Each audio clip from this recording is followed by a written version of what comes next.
내 아들아, 번제할 어린 양은 하나님이 자기를 위하여 친히 준비하시리라. 두 사람이 함께 나아가서 하나님이 그에게 일러주신 곳에 이른지라. 이에 아브라함이 그곳에 제단을 쌓고 나무를 버려놓고 그의 아들 이삭을 결박하여 제단 나무 위에 놓고. 여기서 흔들리지 않는 아브라함의 모습을 볼 수 있는데요. 믿음이란 어떤 위기에도 흔들리지 않는 것입니다.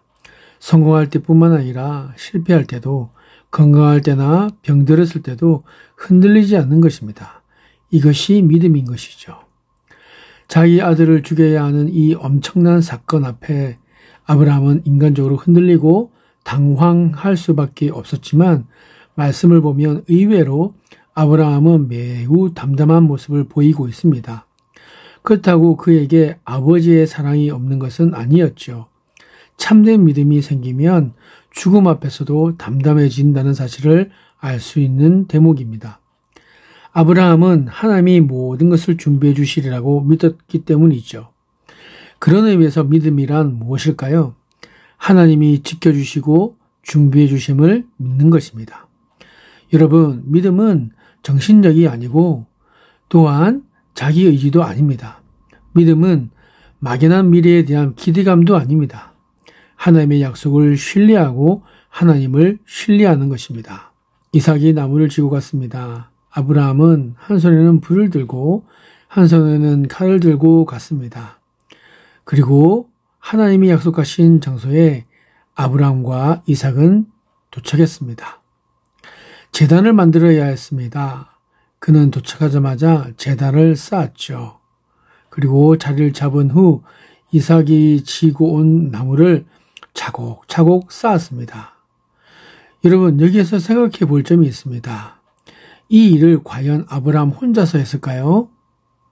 아닙니다. 아브라함과 이삭이 함께 했을 것입니다. 이삭은 죽어야 하는 자리였고 아브라함은 죽여야 하는 자리였습니다. 여러분, 이것이 신앙이죠. 하기에는 너무나 부담스럽고 결정하기에는 정말 고민스럽지만 하나님의 일이기 때문에 순종하는 것이 바로 신앙인 것입니다. 아브라함은 나무단을 만들어 놓고 사랑하는 아들을 이삭을 결박해 나무 위에 놓아야만 했습니다. 나무를 쌓는 일은 했다 하더라도 아들을 자기 손으로 묶어야만 했습니다. 젊은 아들과 늙은 아버지, 아들이 묶이지 않으려고 마음만 먹으면 아버지는 아들을 묶을 수 없을 것입니다. 그렇습니다. 이삭이 반항하면 이 일이 어떻게 가능하겠습니까? 설령 묶었다 하더라도 늙은 아버지가 젊은 아들을 어떻게 나무 단위 위에 올리겠습니까? 이삭이 스스로 올라가야 하는 것이죠.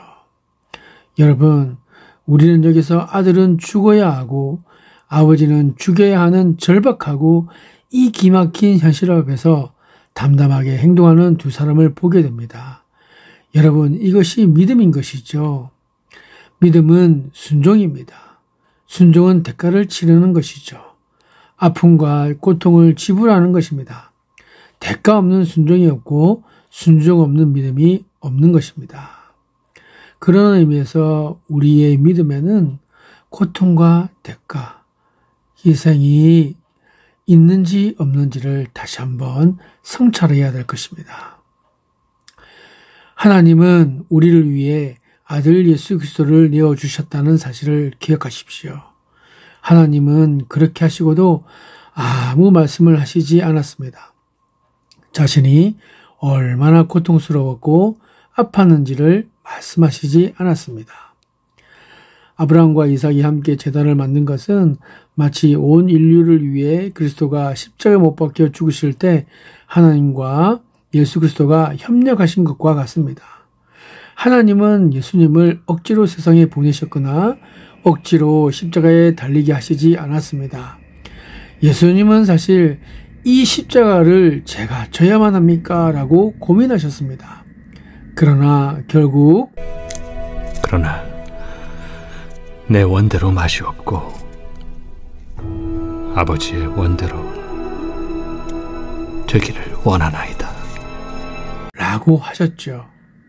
로마 군인들과 바리새인과 서기관들이 있는 곳에서도 예수님은 흔들리시지 않았으며 사람에게 재판을 받으셨지만 입을 열지 않으셨고 당당하게 자신의 십자가를 지고 골고다 언덕을 향해 가셨습니다. 그렇지만 예수님은 십자가에서 아버지, 저들을 사하여 주옵소서. 자기들이 하는 것을 알지 못함이니이다 라고 기도하셨죠. 또한 십자가에서 고통스러우실 때는 엘리 라마 사박다니 라고 하셨으며 목이 마를 때는 내가 목마르다 라고 하셨습니다. 예수님은 누구를 원망하시거나 누구에게 책임을 전가하시지 않았습니다. 그분이 바로 예수 그리스도시죠. 인류를 위한 화목제물이 되신 그리스도는 그 고통과 아픔과 순종과 침묵을 통해 구원을 이루셨습니다. 사랑하는 성도 여러분, 가정이 변화되기를 원하십니까? 이 사회가 변화되기를 원하십니까? 그렇다면 누군가 고통을 겪어야 하고 누군가 대가를 치러야 하며 누군가 순종해야 하며 누군가 침묵으로 현실을 받아들여야 한다는 사실입니다. 아담과 하와의 타락 이후 하나님은 줄곧 수천 년 동안 인류를 구원하기 위해 계획하셨습니다. 그리고 그 하나님은 계속 그 계획을 계속 생각하시고 연습하셨습니다. 하나님은 지속적으로 내 아들을 줄 것이다 라고 말씀하셨고, 특별히 구약 성경을 보면 하나님은 선지자들을 통해 너희 죄를 용서하기 위해 메시아, 내 아들을 보낼 것이다 라고 수없이 말씀하셨습니다. 그러므로 주께서 친히 징조를 너희에게 주실 것이라. 보라, 처녀가 잉태하여 아들을 낳을 것이요 그의 이름을 임마누엘이라 하리라. 하나님은 메시아가 태어나실 장소와 때, 환경을 준비하셨습니다. 예수님을 낳을 여자는 동정녀이어야 했고 예수님이 태어나실 땅은 베들레헴이어야만 했습니다. 예수님은 다윗과 아브라함의 자손이어야 했고 유다 지파이어야만 했습니다. 이것은 예수님이 태어나시기 훨씬 이전부터 알려진 이야기였습니다.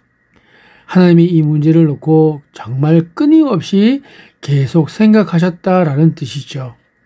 하나님은 인간을 구원하시기 위해 자기 아들을 죽여야 한다는 것 때문에 수천 년 동안 고통을 받으셨던 것입니다.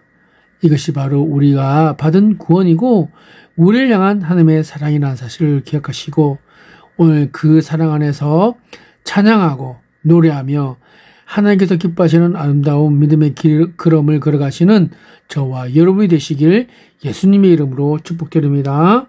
기도하겠습니다. 우리의 참 본이 되시는 주님, 대가 없는 순종 없고 순종 없는 믿음 없다라는 것을 오늘 가르쳐 주신 하나님, 오늘 그런 삶을 살아갈 수 있도록 은혜 베풀어 주시옵소서.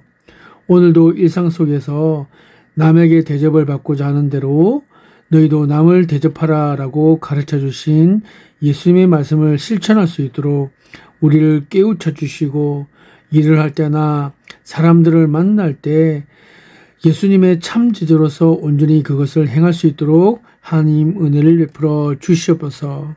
사랑의 주님, 우리의 형편과 마음을 헤아려 주시고 우리를 용납해 주시는 하나님의 사랑에 다시 한번 감사드립니다.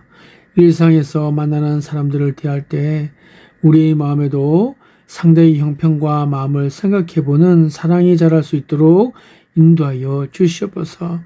특별히 우리를 불편하게, 화나게, 그리고 상처받게 하는 사람들의 행동과 말을 살피며 불평과 부당함에 정당하게 대응해야 할 때와 상대의 형편과 상황을 헤아려 용납해야 할 때를 잘 분별하는 지혜를 주시고 무엇보다 먼저 사랑의 마음을 허락하여 주시옵소서. 그래서 매일매일 예수님을 닮아가는 삶이 되어지기를 소망합니다. 오늘도 그 한날이 되어지기를, 그런 우리 인생이 되기를 소망하며 이 모든 말씀 우리 주 예수 그리스도의 이름으로 기도드리옵나이다. 아멘.